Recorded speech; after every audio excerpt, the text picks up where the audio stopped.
So today I'm going to be talking about Reels. I just started making Reels on Instagram. I've been having a lot of fun with that.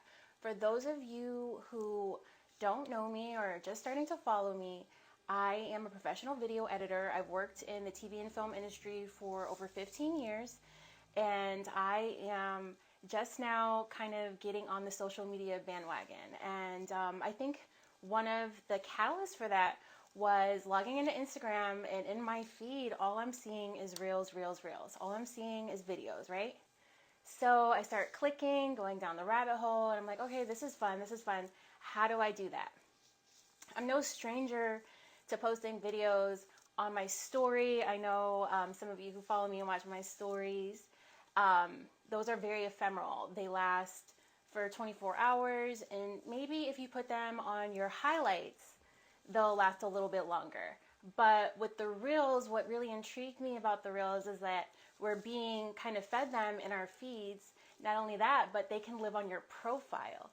There's a little section on your profile that has reels on it. And not only that, but in your profile grid, you can also have your reels. So they can live there. And with that, I started to think, well, how can we use these? They're a tool for discovery. So a lot of views from people who don't follow us yet. Yes, absolutely. I love teaching. I formerly taught post-production with the Made in New York post-production training program. And I really enjoyed that. I taught Adobe Premiere, I taught Avid, I taught Photoshop, and all that stuff is like really complex. And I felt like with the IG Reels, you can edit inside the app. Now, whether you choose to do that or not is up to you, but it's definitely possible. And in fact, the first reel that I posted was edited in the app. It was very interesting. I learned a lot. So yeah, I'm going to get into it. So the title of today's live is Keeping It Real, How to Shoot for the Edit. So shooting for the edit is like going to the grocery store with a recipe in mind. You know what you're looking for. The chances are you're pretty much guaranteed to be able to make the meal that you set out to go and make. Not saying that you won't have anything to eat if you go to the grocery store without a recipe, but you're kind of like freestyling. So if you want to have a certain outcome, if you want to have a certain look, you definitely want to plan for the edit before you start shooting.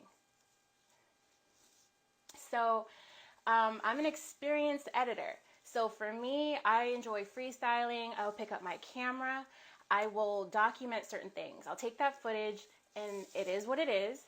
And you take that, you can edit it into something. So for example, the unboxing of the Peloton shirt that I got for joining the Century Club, that was totally freestyled. I just pulled out my phone, started shooting, right? Those kinds of videos have their place, right? But imagine if you documented your video, you start getting into your edit process and you realize you're missing a shot. Well, now what do? That happened to me the other day. I was documenting my process of making CMOS. And as I'm going through my shots, I'm ready to post. This week I'm on vacation. And I was like, I never actually got the shot of the CMOS going into the blender and getting all smooth and going from like the raw CMOS into what I'm pouring into jars. So I definitely am soaking CMOS right now, and the one shot I need is blending the CMOS. So, that's kind of what happens when you miss a key shot when you're editing. You kind of just went into it without a plan. And the good thing is that is totally avoidable. The simple technique I'm going to show you guys tonight is, will work whether your reel is one shot or 100 shots. It doesn't matter. So let's get into it. Let's take a step back, close your eyes, and imagine. this is a scenario. You posted a reel 5 days ago. It's got about 1,000 views. 80% of those people don't even follow you. They just saw your reel. It was just fed into their feed. The reel was posted to your Instagram profile grid. And that's where a cropped image of your reel cover lives. What image do you see? What kind of text is displayed? How does this image that you see on your profile relate to everything else that's on your profile? So if a stranger saw your reel in their feed and they decided that they liked it, they clicked the little heart button, and then they clicked your name to go to your profile, what are they going to see? Are they going to get more content? Are they going to want to binge watch your content? Are they going to know what the reel is before they click on it? Those are the things that we should think about before we pick up our cameras to make reels, because these are videos in essence that can live on our profiles for as long as we decide to keep them there.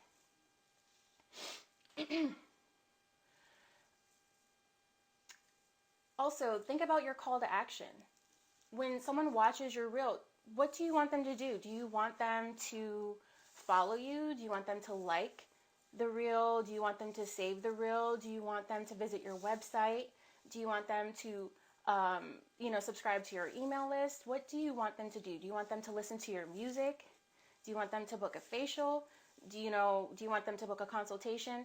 What kinds of things do you want your reels to encourage people to do? How do you want people to behave once they watch your reel? I know you only have 1 minute on these reels, but a minute can be very powerful. 15 seconds can be very powerful. When I make reels, I like to share them to my story. So the first 15 seconds of the reel can go in your story. So what you want people to do when they see your reel and your story is to watch at least the full 15 seconds and then click on your reel to finish watching the rest of it.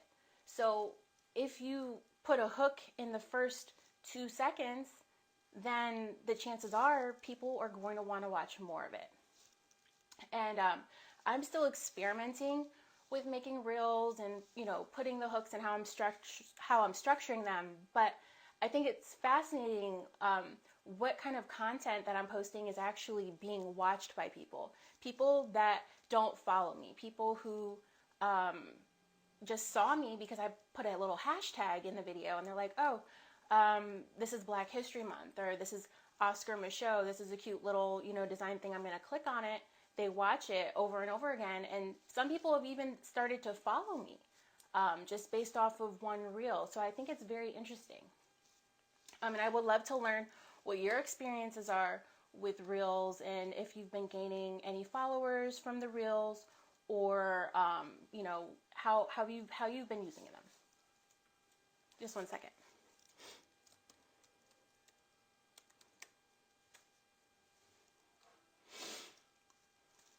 So, editing videos, it can take a long time, especially if you're not very experienced. You have to have your footage organized. You have to figure out what parts are good, what parts are not good. The beautiful thing about editing a video versus going live is I can take the good parts and I can leave all the rest. So that's one of the fun things about editing. You can figure out what story you want to convey. You can shoot things out of order. But these things, it takes time. So in order to be successful, you want to make sure you're maximizing your time, especially if you have a business, right? You want to make sure that your messaging is on point. And so one of those things that I like to do is kind of reverse engineer my process. So I like to start from the end point in mind. So for me, that would be what you're going to see on my profile. So you're going to see an image and you're going to see some text on it telling you what is in store if you click on the video, right? So you want to think about like your headline. What's going to be on your cover? What image is going to be on your cover? You want to have like a hero image, a very beautiful image. And maybe this image isn't even in your video, but it's enticing people to click on it to watch it. Um, Another thing I like to think about is my captions. One thing I've been experimenting with is putting a call to action in the captions. So the reel might be 4 seconds long, but oh, thank you. The reel might be 4 seconds long, but it might take you, 30 seconds to read the caption. And while you're reading the caption, the reel is replaying and replaying and replaying.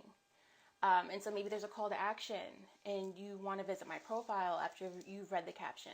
Another thing I like to do is be intentional about which hashtags I'm putting in my reels in the captions.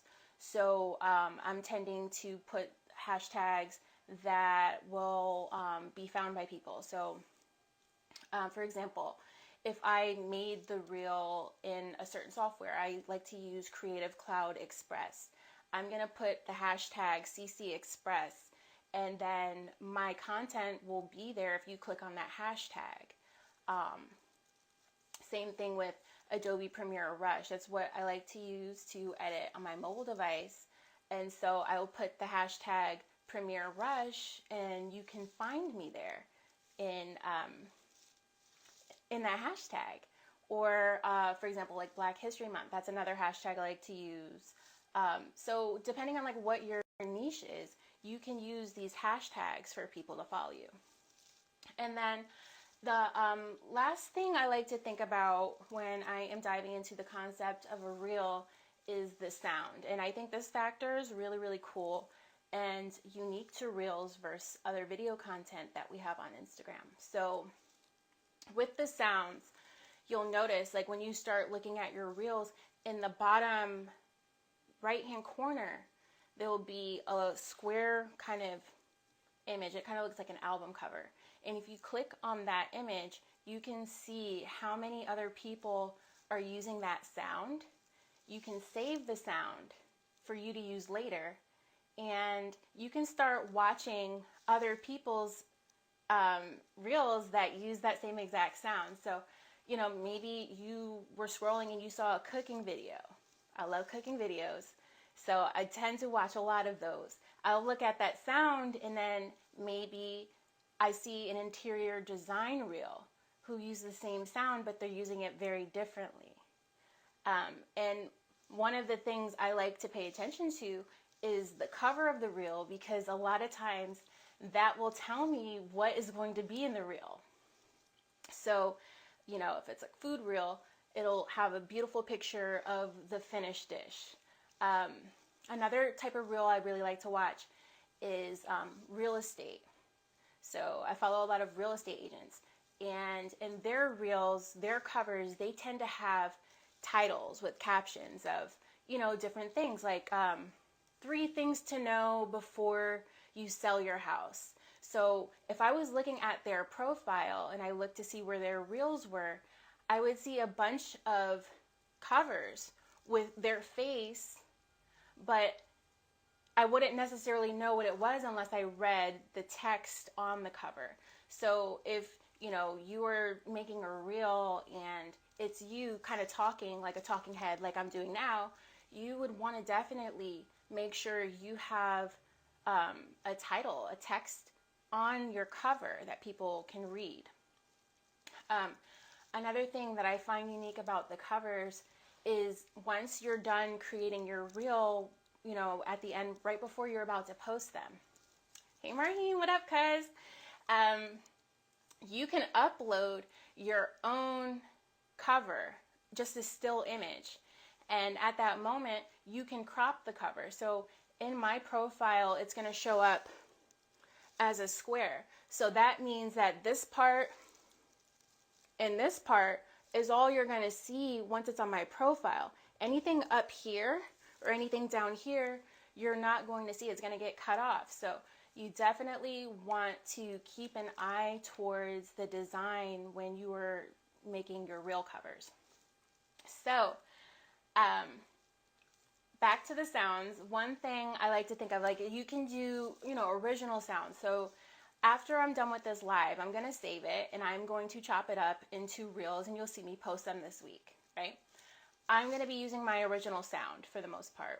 unless I find like a creative trending sound that I feel like goes with the reel. But for a different kind of reel, let's say I'm coming up with a concept, I might choose to go with a trending sound. Hey, Francine, I would love for you to contact me. If you click the link in my bio, I have a Calendly link on there, and you can book a free 30-minute discovery call. Also, don't forget to download the free IG Reels, worksheet that I made. It's totally free, and it probably shouldn't be, but for now it is. Definitely get in contact with me. I look forward to hearing from you. Okay, so back to the sounds. Something I like to think about with the trending sounds is, if you want to be found, use a trending sound. So when you use a trending sound, these are sounds that have over 1,000 different types of reels, maybe hundreds of thousands, maybe millions. These are things that are so popular, Instagram is just feeding them to you in your feed, just unprovoked. And then what happens is people click on the sound and then they see you pop up again. So if you want to be found, if you want that organic reach, in addition to using your hashtags, you definitely want to consider finding trending sounds that are in your niche so people can find you.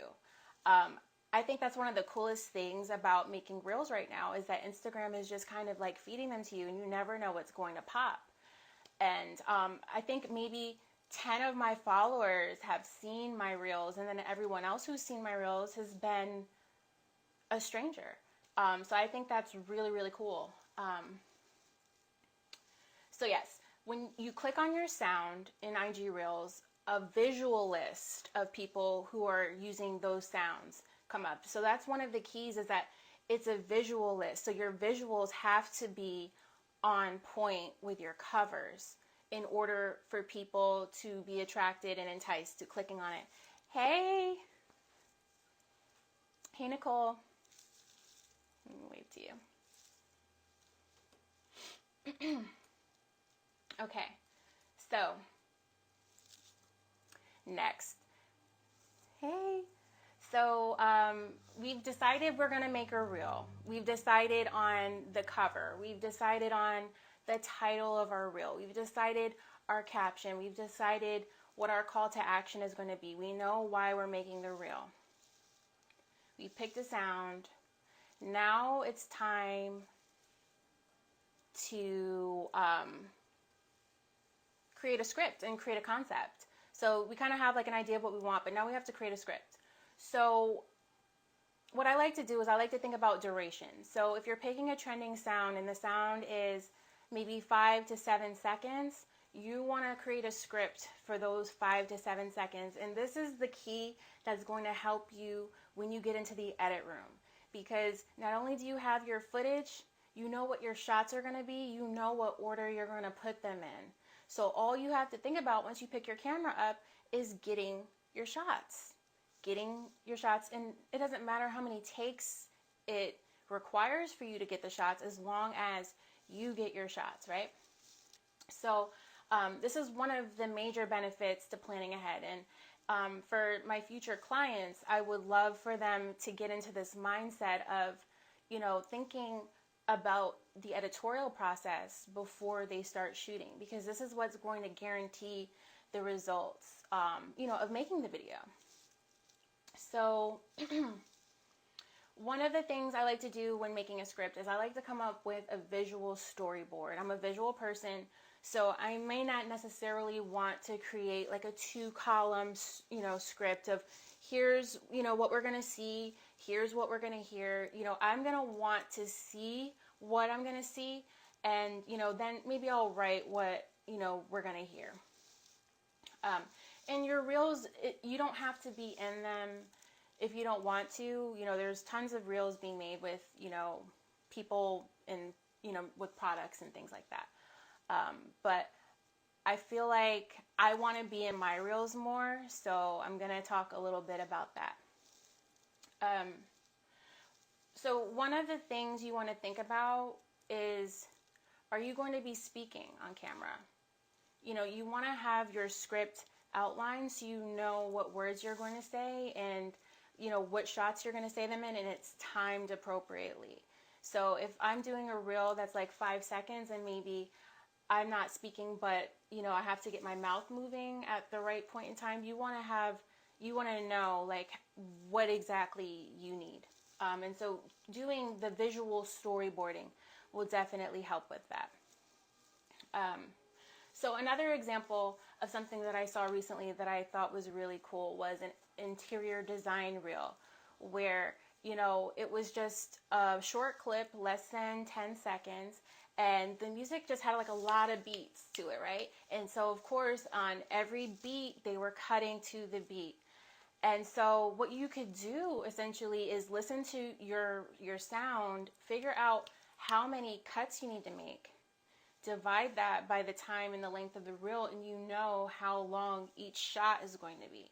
So you don't waste time shooting footage that is never going to end up being seen by people. So that's one of the benefits. So in this interior design reel, it was just like them styling a bookcase, right? So they just set up their camera on a tripod and, you know, filmed the shelf being styled. However, when we saw the reel, I know this, you know, through editorial, they cut themselves out of it. So it looked like a stop motion animation with things just popping up kind of like magically on these shelves, right? But, you know, you kind of understand through like looking at these reels as you watch more and more of them, like, oh, okay, I can reverse engineer that reel. I can see how they made it. They used, you know, these shots. They had, you know, a certain amount of time that they had these shots. And then you start to figure out, well, I can recreate something similar, personalize it to me, and it'll really, really work. So you want to think about what your end goal is going to be. You also want to think, do I need a voiceover? In the Instagram Reels app, there is a tool for recording a voiceover within the app natively. I don't find it to be the easiest to use, but it is usable. In fact, for my first reel, I had horrible sound. I didn't have a mic yet. And this is from Amazon. I think it cost like $20.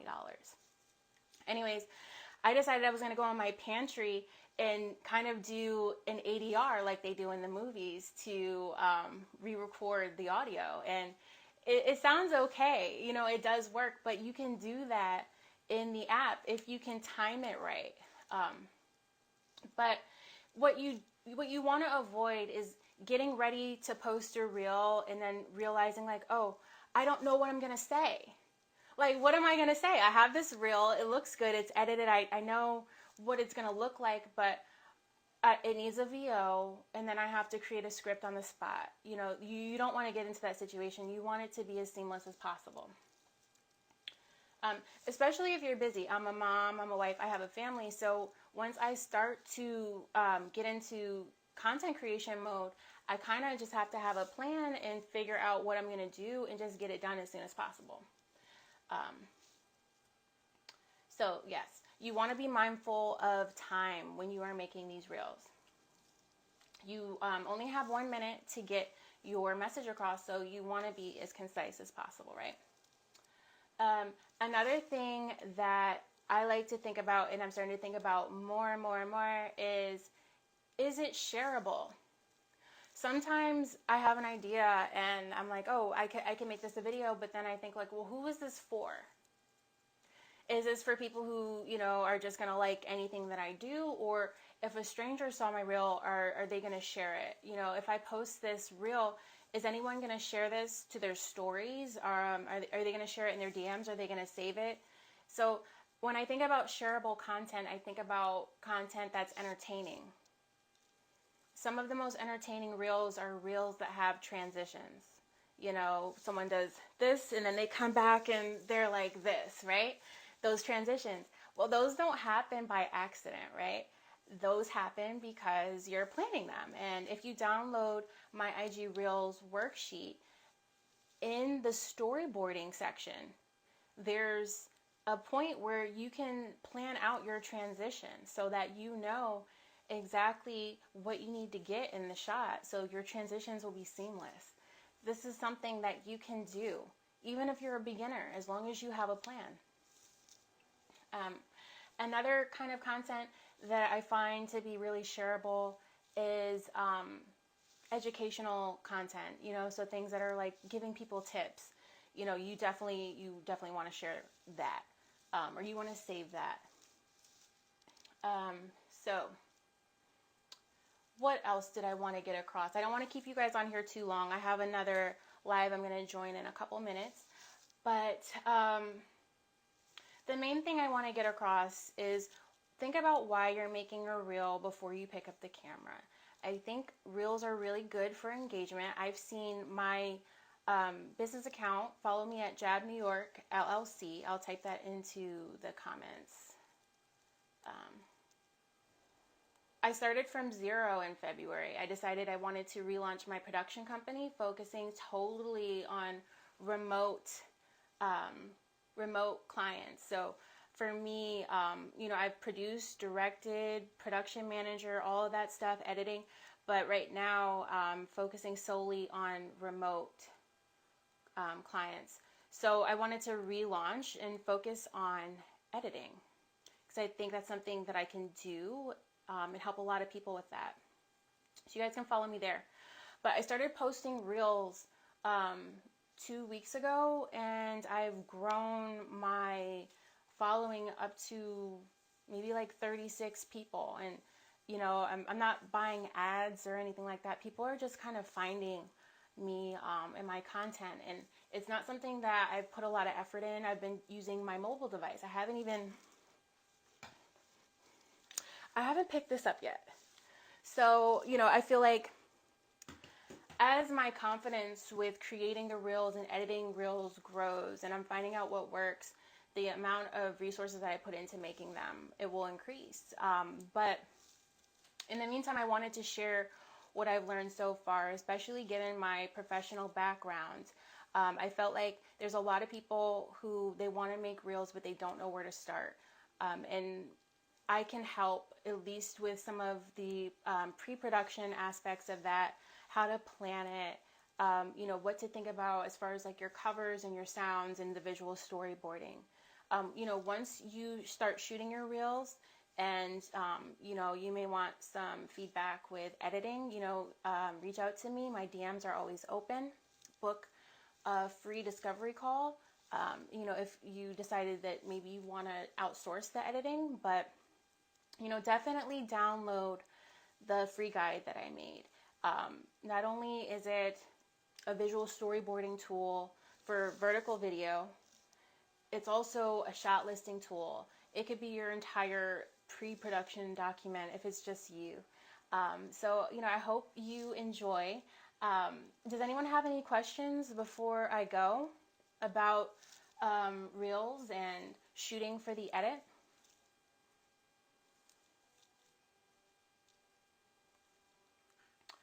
I did have another tip for you. One more tip. So when you're shooting, you've got your visual storyboard, you've got your shot list. When you pick up your camera, I don't care if you have a slate or not. I don't care if it's a whiteboard. I don't care if it's a piece of paper.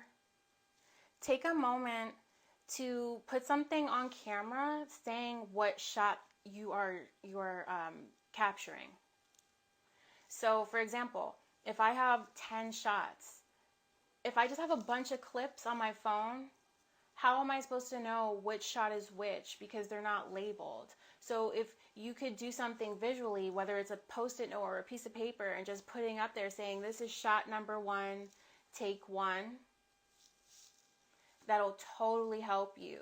Especially if you wanted to outsource editing, your editor will thank you. They'll kiss the ground you walk on if you have your shots slated, or if you have just something on camera telling them what they're looking at. Okay, so I see a question. Do I edit on my phone? Yes, everything that I've posted on my Instagram page has been edited on my phone.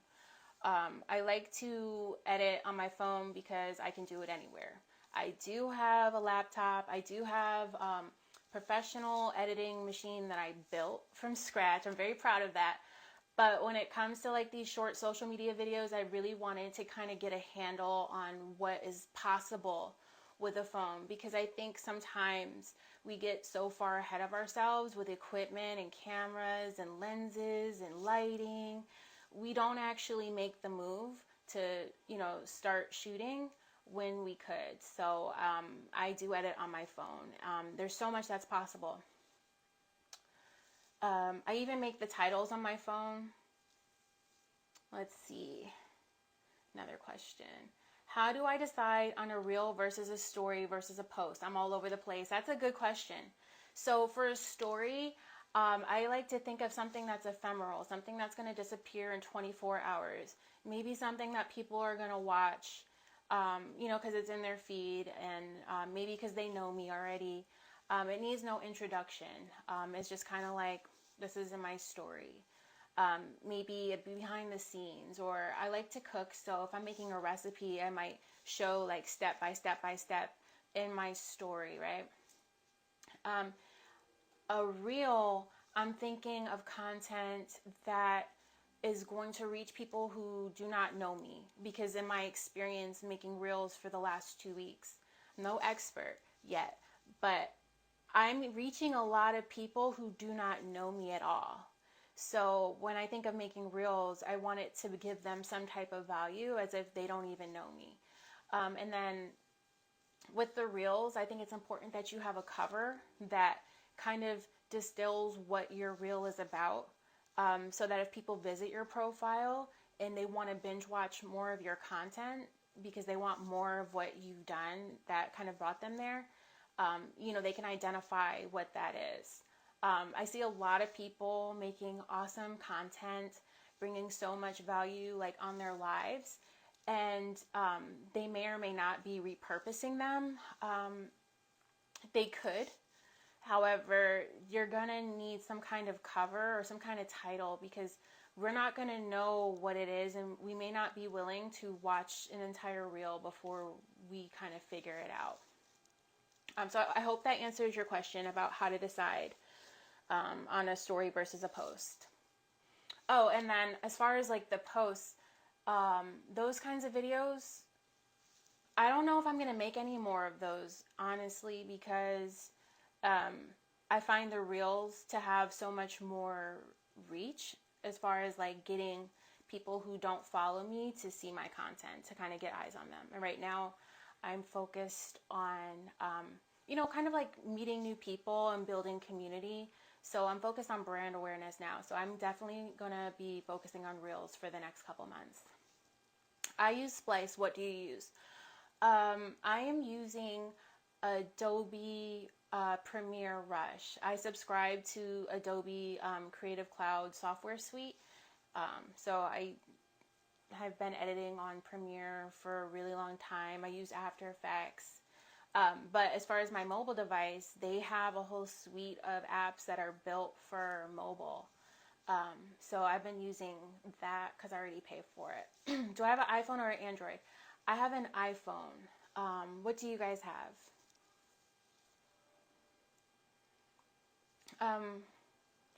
Let's see.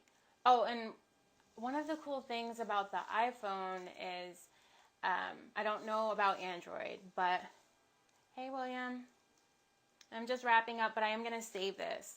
One of the things I love about the iPhone is that you can kind of edit your clips into new clips. So let's say you were just kind of like recording a video and you never stopped recording the video. You can go and pick the parts that you like and create new clips out of those.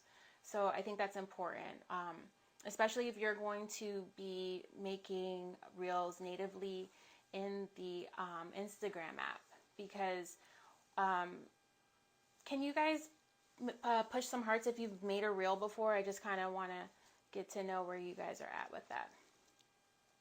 What app on the phone is that? That's in your camera app on the iPhone. You can actually edit your clips. You can change the size of them. And then with the latest update of the iPhone, you can color grade your clips. Just like you would color grade your photos, you can color grade your video clips now. So I thought that was really cool, because my videos tend to come out pretty flat with the color, and so I can give it a little oomph, natively now. Oh, and one last tip for those of you who are shooting on your mobile device, which I am at this point.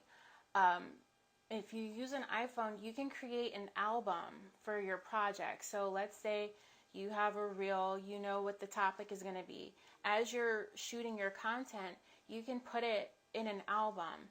That way, once you start moving into different apps to edit, you can easily find the footage and the clips that belong to it. So not only am I shooting video clips, I'm going into Creative Cloud Express to make graphics. I'm making titles, I can make animations, all from my phone. And when I save them, I'm putting them in the album for the project, because, organization is your friend when you're editing. I could go on and on and on and on and on about editing. I love it so much. But I'm going to end the live here, you guys, unless anyone has any other questions. Please go to the link in my bio and download the guide that I made. It's going to be very helpful, especially if you do not have a team of people. If you don't have a producer, if you're directing, if you're shooting, if you're editing, if you're a team of one person making your videos, you definitely want to make sure that you have a plan so you're not overwhelmed. So use the resource. It's totally free. And if you have a business and you're looking for help with editing, I'm focused totally on short form videos right now, specifically Reels, but open to other things. Please reach out to me. I'm available for discovery calls. So I have a Calendly link on my website, and you can book a discovery call with me for free, and we can discuss your needs. I will do more lives. Thank you so much. I appreciate it. This was my first live. This is my first time going live, so I was just kind of like, I don't know what to talk about. But once I start talking, about something I'm passionate about, like making videos and reels, I get really excited. Thank you. Yeah, so I'm pivoting from working in the TV industry to social media video. So I have a lot of experience, a lot of transferable skills, but I still have a lot to learn. So I'm very grateful for you guys to be here. I'm so happy you came to watch this. I am going to save this. I'm hoping I know how to save it. I'm just going to click on the little X, and I hope it saves. So you guys will be able to watch it later. I hope you guys have a great night and a beautiful weekend.